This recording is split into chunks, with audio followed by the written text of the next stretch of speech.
Hello everybody, welcome to the second lecture of heredity and evolution. In the last lecture, we studied about the heredity and protein synthesis. Different steps involved in the protein synthesis and mutation. In this lecture, we are going to study the evolution and the evidences of evolution. See, what is evolution? It is slow and gradual process. Slow and gradual process in living organism over a long duration. It is called evolution. These changes, they may be occur in the living organism or in the stars, planets, earth and sun too. Means these changes takes place in all these things. The formation of universe, it is also undergoes certain changes every time. The various stories in India, China, Romania and Greek cultures are there that told us about the formation of universe. Near about 3.5 billion years ago, there were no life on the earth, but some simple organic and inorganic elements that were present in the ocean. From that organic and inorganic elements, some simple compound formation is there. The simple compound formation takes place. After that, from this simple compound, the complex compounds like protein, amino acids that get formed. Then from this protein and amino acids, the first protoplasm formation is there. The simple cell formation takes place. The protoplasm means the simple cell formation took place from these protein and amino acids. Then these cells increases in size and from the chemicals which are present around, from the chemicals which were present around them. Out of these cells, the cells which grown up or shows good growth, they increase in the size, and other cell that get perished. And this because of the natural selection. Nowadays, the crores of species of plants and animals are there on the earth. The diversity among the life is there. The diversity seen in the size, shape and complexity in structure. In the animals, the unicellular organism like amoeba to multicellular animal like elephant or whale. The huge diversity among them. In the plants too, right from unicellular chlorella to multicellular banyan tree, the great diversity is there. Life is present everywhere on the earth, from equator to both the poles, as well as the life is present in the air, water and land too. Life is also present in the deep down the ocean to the top of mountain.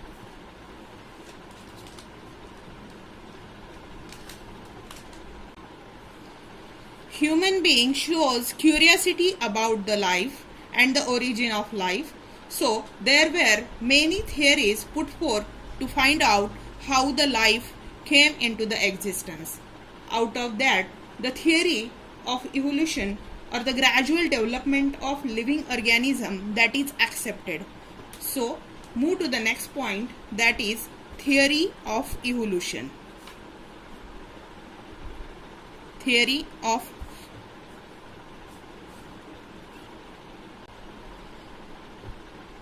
the theory of evolution.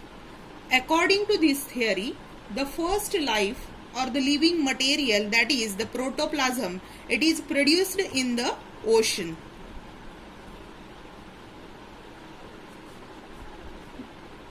From this, the large number of complex cells produced.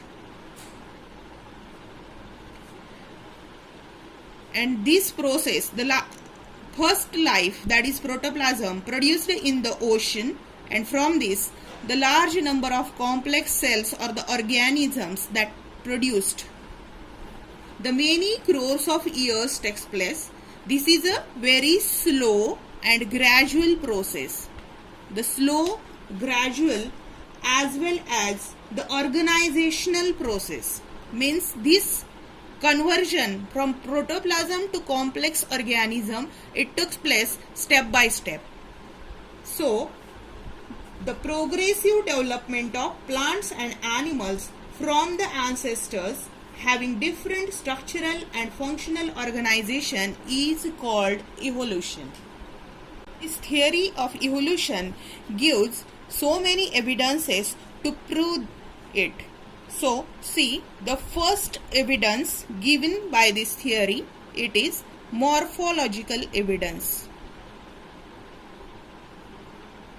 Morphology, it is nothing but the outside character. That the characters, those we can observe with our naked eye, that are called morphological characters. See the picture given in the textbook. See this figure. It is given in the textbook. The morphological evidences. See, these are the different animals. What did you observe in this animal? Everybody has ears, nose, eyes. That means the basic organs that are present in both all these animals are the same. All the animals have the position of nostrils and eyes. It is also the same.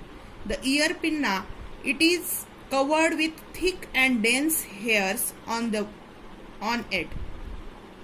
Again, see in this case, these are the different fruits. That means these are the different trees. Every one has the green colored leaves are there. See the shape of the leaf, the venation, the petiole, all these things are present in these trees. Hence, we can conclude from this that all these trees or all these animals, they have the common ancestor. They should be evolved from a common ancestor. So it proves that their origin must be the same. Let us move to the next evidence, that is anatomical evidence. Anatomical evidence. Anatomy means internal structure. It is related with internal structure. See the figure given in the textbook. See, these are the 4 different structures. This is the human hand. This is ox foreleg. This is a patagium of bat, and it is a flipper of whale. What do you observe in this? See, the long bones are there and their joints. In each case, see the joints in the digits too. In everywhere you found that the joints in the bones are similar in them.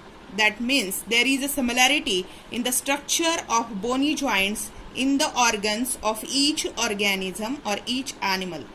So this is the similarity. It also indicates that all these organisms must be evolved from a common ancestor. Let us move to the third evidence, that is vestigial organs.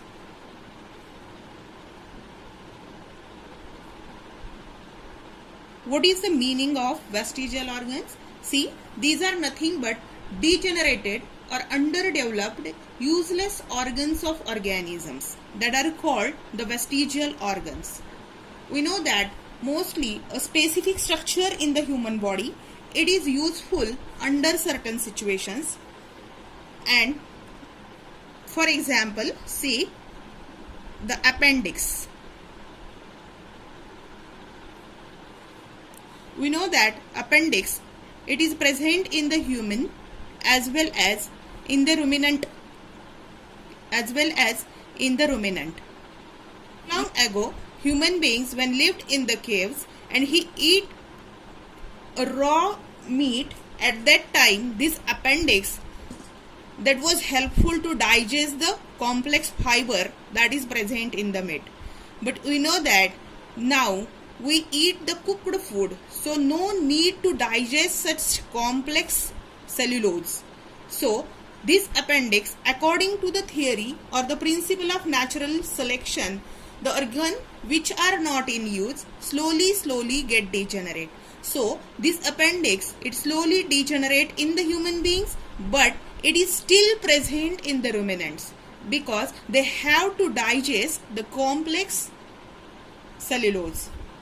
See this diagram, the vestigial organ, that is wisdom teeth. Wisdom teeth, these are also not in use, still they present in human being. So these are the vestigial organ. Similarly, see the muscles of ear pinna. These are useless in the human beings, but these are useful in the monkeys for the movement of their pinnas. Again, the various vestigial organs are there, that is tailbone, like wisdom teeth, the hairs that are present on the body of human beings. Move to the next evidence, that is paleontological evidence.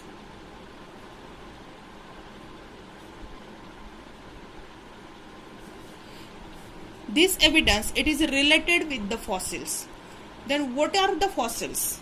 We know that large number of organisms that got buried under the earth's surface because of the disasters like flood, the earthquake and the volcanoes. So the remnants and the impression of such organisms remains preserved under the ground. These are called the fossils. So these fossils are the great evidence or great thing for the study. So these fossils are the great aspects for the study of evolution. After the death of organism, decaying of C14 occurs continuously. C14, it is radioactive isotope. C14, it is a radioactive isotope of carbon. See, C14, it is a radioactive. So after the death of organism, C12 and C14 ratio, it continuously goes on changing. The time passed since the death of plant and animals, it can be calculated by measuring the C14 and C12 ratio. This method, it is called carbon dating method. This carbon dating method, it is used in the paleontology and anthropology for determining the age of human fossils as well as manuscripts. This carbon dating method that was developed by Willard Libby. He got the Nobel Prize for this discovery. See, this is the structure of ground level and the fossils. See, these two levels, these are present at the deepest core of earth. So these are the invertebrates, means these invertebrates came into existence on the earth first. After that, these invertebrate, we got the fossils of these reptiles and amphibians. See, these reptiles and amphibians means these are evolved from this. Because of that, their fossils, these are above this, and we got the fossils of aves and mammals. These are present on the upper side. Means these mammals, aves, these are evolved from the reptiles. So this proves that first invertebrates are came into existence. From that the reptiles are evolved, and from the reptiles the aves and mammals are evolved. So the study of structure of ground level and fossils, it indicates that there is an evolution of reptiles and amphibians and pisces from the invertebrates, and these aves and mammals are evolved from the reptiles. This is the paleontological evidence. Let us move to the next evidence, that is the fifth evidence. It is connecting links.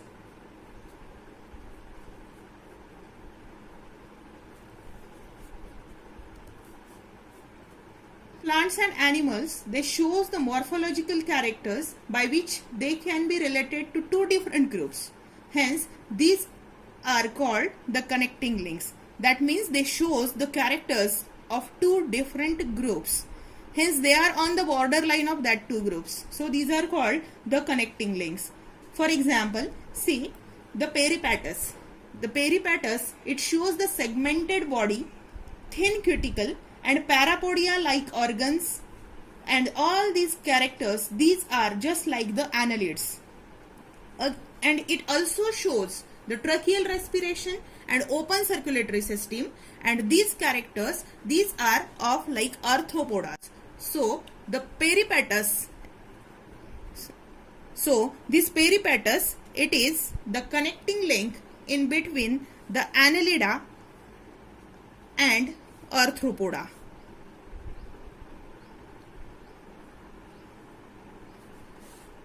This peripatus is the connecting link between annelida and arthropoda. The next organism or next example, that is the lungfish. This lungfish, it is a fish, means it belongs to the group Pisces, and it respires through the lungs just like amphibians. So this lungfish is a connecting link in between the Pisces and amphibians.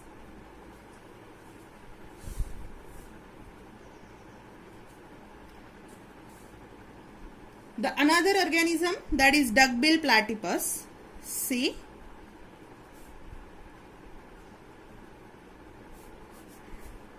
this duckbill platypus, it lay egg like reptiles, and it shows the relationship with the mammals too due to presence of mammary glands and hairs.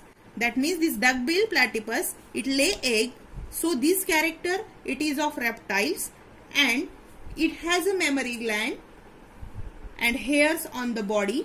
This character, it is of mammals. So it is a connecting link between the reptiles and mammals. These connecting links are the evidences that organisms are slowly evolved from one to other. Let us move to the last evidence, that is the embryological evidence.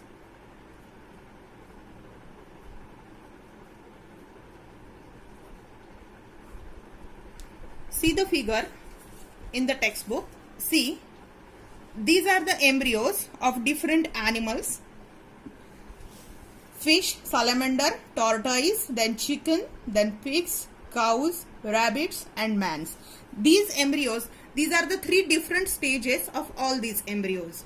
See, compare these stages of the development of embryo. In the first stage, we can't identify the embryo of different organism. All the embryos look similar. Even in the second step of development of this embryo, we can't identify the embryo. That means there is a similarity in initial stages of the development of these embryos. These indicate that the similarities in initial stages, this indicate that all these embryos or all these organisms, these are developed from a common ancestors. If you like my video, please like, share and press the bell icon to subscribe it. Thank you.